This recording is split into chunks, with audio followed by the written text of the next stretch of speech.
What's up guys, Sean from Srkcycles, and I got a great little bunch of informative stuff. First of all, I don't think motorcycles are dangerous. If I thought they were that dangerous, I wouldn't be riding them. I got a family, I got kids, I got people that respond to me, although I do have a humongous life insurance policy.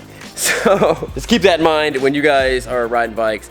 That might be a good idea for you. But you know, I heard a quote, and this came from a Ninja Turtle movie that said, "I would rather die than live a life in fear." It's also similar to the, here's another quote from the movie World's Fastest Indian. If you've not seen the movie, it's a great movie, you gotta see it. Someone asked him, "Aren't you scared to go that fast? Aren't you scared to die?" He's like, "I live more in those couple minutes of me going 180, whatever, 200 miles an hour, 300 miles an hour. I live more in those couple seconds than most people live in their entire lifetime." And you know, what's the point of living if you're not really gonna live? Now, I'm not saying go out and be stupid, but I am saying that I'm also a Christian, I'm also a believer. I believe that God has me on this earth until the moment that He does want me to be on this earth.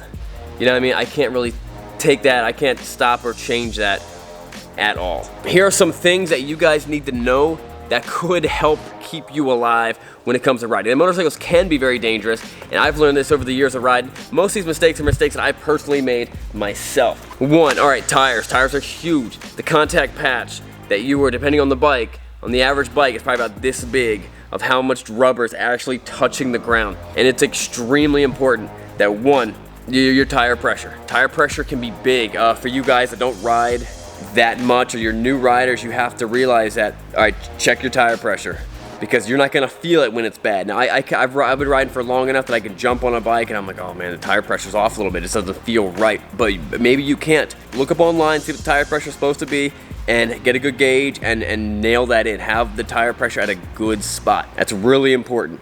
I was riding, here's an anecdotal scenario. I was riding a little dirt bike, a little tiny, like, electric dirt bike. Tire pressure was really, really low. I go to take a corner, the bike just throws me down. I shredded my leg up. It was really stupid. But I got hurt, not really hurt, but it sucked. You know what I mean? It was a big gash in my leg, and I was bleeding for a long time. Another thing is with tires, the tread. Make sure the tread's good. I've done this mistake myself a bunch of times, because you just got the bike and you don't have money for tires. Tires they're way too important. Don't even bother buying the bike if you're not gonna have decent tires on them. And if they're old tires, that's also pretty dangerous. Make sure the tread's good. Also keep an eye out for dry rot. Dry rot's a big deal. Look on the edge of the tires. If the gap, I think Pennsylvania's got regulations where if there's too many cracks and they're long enough, or if the gaps are too big. I've seen some tires that the gaps are huge, and I didn't notice it until I was about to sell the bike, and I said, listen, I'm not gonna let you ride this bike home, I'll pay to transport it, because it was so dangerous, and I bought the guy new tires. Some anecdotal evidence about the age of the tires. This is more of like an extreme condition. You know, I was doing a track day with a buddy of mine. He kept on sliding off the track. He kept on wrecking, sliding off the track. He realized his tires were like 7 years old, and then he just bought new tires and everything was fine. But you know, on the street, you don't slide off the track, you slide into a truck. You know what I mean? That could be a pretty dangerous thing. So that's something you guys need to keep an eye out. Another thing, all right, your chain and sprocket. Let's see if we can get a bike. We can see some chain and sprocket action right here. All right, right down there is your chain and your sprocket. This is a brand new bike, so that's brand new. If you're, I've had this happen to me. I don't think this does not happen. I had a bike, I was in college, and the chain, I'm riding the bike, I was riding a wheelie, and something happened, and I felt like I had no more power. I had no more, the power to the engine was not connecting to the wheels. I did not know what the problem was.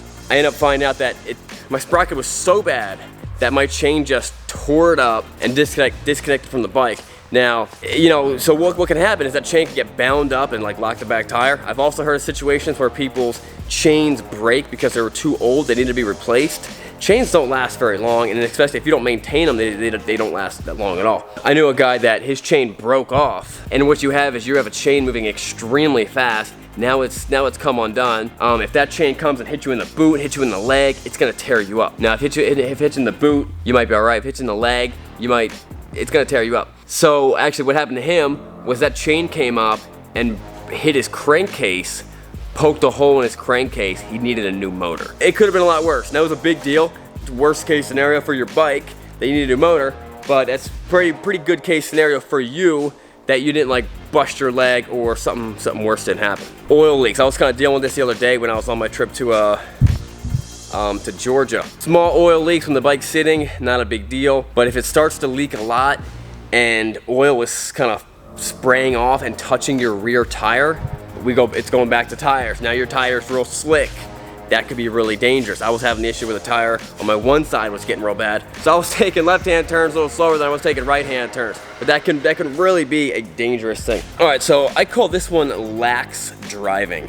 When you get on a motorcycle, you have to be on top of your game. You can't be thinking about something else or focus on something else. You know, it's bad if you're tired or if it's super early in the morning and you're a little bit cloudy. If you're been drinking or doing drugs, you definitely should not be on a motorcycle. And that's why a lot of times when I wake up really early in the morning, I'd rather drive a car in, because I can be a little bit cloudy and everything's gonna be fine. You know what I mean? But mistakes that you make on a bike can definitely be, they can be deadly. So you gotta be at the top of your game mentally and physically when you're riding a motorcycle. Also, if I'm really sick, I probably won't ride a bike. That's something a lot of people don't really think about, don't really talk about. Okay, I heard a quote. The quote said, motorcycle drivers can get hurt or killed even when they are doing everything right. And I was like, that's the dumbest quote I've ever heard in my life, because, okay, understatement of the year. Like, that's everything. Replace motorcycle riders with anything else. Soccer players, guys who are playing golf. You know what I mean? Like, you can get hurt or killed doing anything. You can put living life. If your goal in life, and it's not my goal, if your goal in life is to not die, then go into a room where there's no bacteria and there's no one gonna hurt you, and you're gonna live a really sucky life. Your goal should be trying to figure out how to live the best life you can, and and do it as safely as you possibly can. But also knowing that, you know what, people die in car accidents. We all know someone who's died in a car accident. We all might know someone who's died in a motorcycle accident. There's been fluke, crazy accidents out there. You can die from doing anything. You know what I mean? That's just don't focus on it. Focus on how you can be smart and how you can be wise and how you can, just be a safe rider and just be safe in all that you do. And know that, do some invest some time and know that dial in on what you think is gonna happen when you die. Not that what you think is gonna make it so, because there is a truth, but be trained, become a good rider. All right, all you have to do is get your permit, and you can ride a motorcycle on the street with everyone else. You should go out of your way and do more than that. You should go to courses, do training, go out of your way, pay money for it, invest money into you and become a better rider. That's something I've been doing lately. I've been really enjoying it. Another thing, be visible. I know it's the coolest looking thing, the black bike and black shirt and black pants and everything black and black helmet and stuff like that. That's super cool looking. It's not very visible. Be visible. And then the third thing is kind of what we talked about.